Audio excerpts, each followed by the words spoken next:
Assalamualaikum warahmatullahi wabarakatuh. Ananda, kaifa haluk? Apa kabar? Semoga Allah senantiasa memberikan kebaikan kepada kita. Pada kesempatan ini, kita akan belajar bersama tentang inti dan hikmah ibadah sholat. Jangan lupa berdoa dulu. Semoga Allah Subhanahu wa Ta'ala memberikan segala kebaikan kepada kita, termasuk ilmu yang bermanfaat. Demikian juga untuk kedua orang tua kita. Semoga Allah senantiasa memberikan kebaikan dan kemuliaan kepada mereka berdua. Tidak ketinggalan untuk bapak dan ibu guru kita tercinta. Amin ya Allah ya Rabbal Alamin. Salat itu sesungguhnya zikir dan doa. Salat sebagai zikir berarti kita selalu ingat dan yakin bahwa Allah Subhanahu wa Ta'ala adalah Tuhan semesta alam. Semua makhluk yang ada di alam semesta, termasuk kita, berawal dan berakhir hanya karena Allah. Serta seluruh hidup kita pun hanya untuk taat dan patuh kepada Allah Subhanahu wa Ta'ala. Doa berarti harapan dan permohonan yang baik yang kita panjatkan kepada Allah Subhanahu wa Ta'ala. Tahukah Ananda pengertian sholat? Sholat itu ialah serangkaian ucapan dan gerakan tertentu yang diawali dengan takbiratul ihram dan diakhiri dengan salam. Bagi kita seorang muslim, minimal menunaikan sholat dalam sehari semalam sebanyak 5 waktu: zuhur, asar, maghrib, isya, dan sholat subuh. Belum lagi sholat sunnah.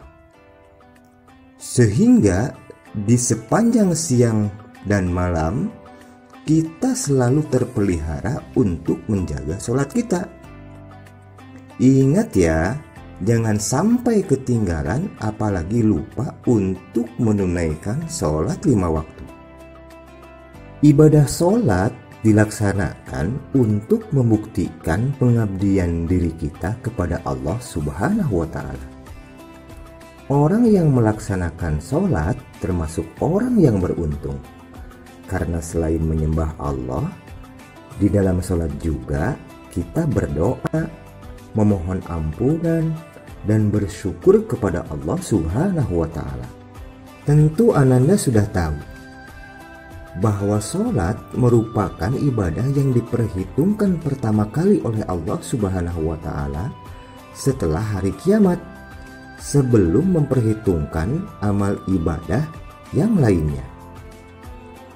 Dalam sebuah hadis yang diriwayatkan oleh Imam Tirmidzi, Rasulullah Shallallahu Alaihi Wasallam bersabda, sesungguhnya amal yang pertama kali dihisab pada seseorang hamba pada hari kiamat adalah sholatnya. Maka jika sholatnya baik, sesungguhnya ia telah beruntung dan berhasil.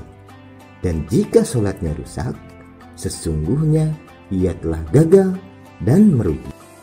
Ternyata sholat itu mencegah kita dari perbuatan keji dan perbuatan mungkar, sebagaimana yang telah difirmankan oleh Allah Subhanahu wa Ta'ala dalam potongan ayat Al-Quran surat Al-Ankabut ayat 45. A'udzu billahi minasyaitonir rajim.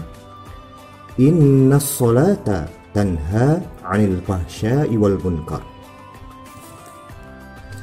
Sesungguhnya sholat itu mencegah dari perbuatan-perbuatan keji dan mungkar. Anak yang rajin melaksanakan sholat tentu akan terhindar dari perbuatan keji dan perilaku tidak terpuji.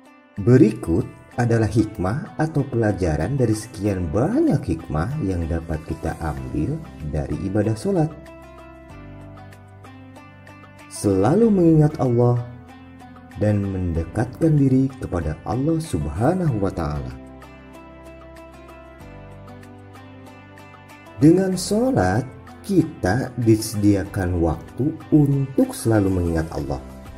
Kapanpun, dimanapun, bahkan dalam kondisi apapun, termasuk dalam keadaan darurat atau bahkan sedang sakit. Semakin kita sering mengingat Allah dengan mengerjakan sholat, berarti kita semakin dekat dengan Allah. Siapa yang ingin mendapat rahman dan rahimnya Allah? Tentu sholatlah ditambah mengerjakan amal kebajikan yang lainnya.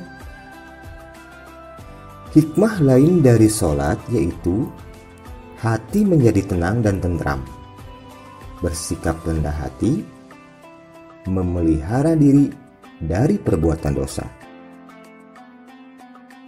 Karena sholat itu merupakan zikir dan doa, maka hati kita akan menjadi tenang dan tentram. Demikian juga perilaku kita yang selalu terjaga.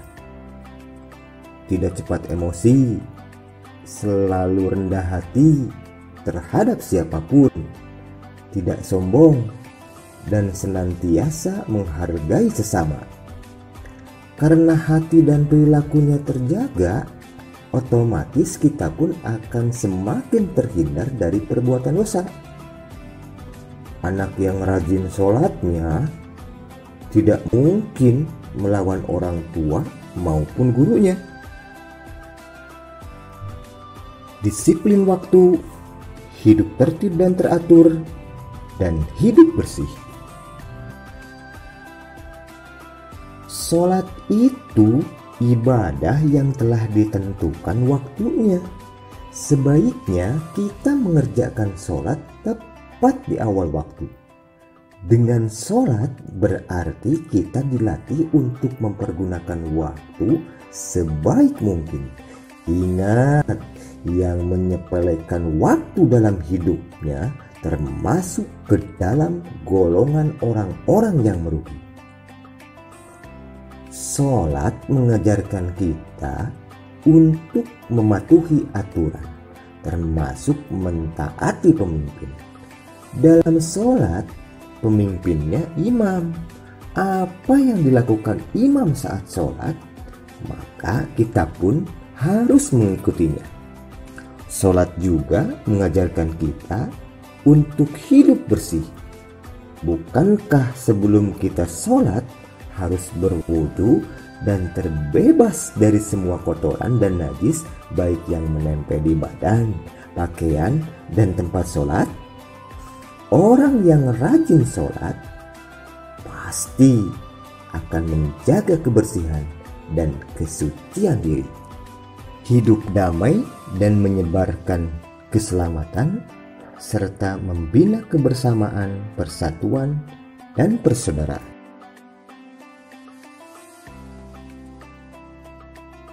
Bila kita rajin sholat, pasti hidup kita akan damai dan memiliki akhlakul karimah atau akhlak yang mulia. Orang yang akhlaknya mulia pasti akan disukai dan dihargai. Semakin baik sholatnya, maka akan semakin baik pula akhlaknya. Dan semakin baik akhlaknya, maka akan semakin banyak sahabatnya. Kalian suka sholat berjamaah kan?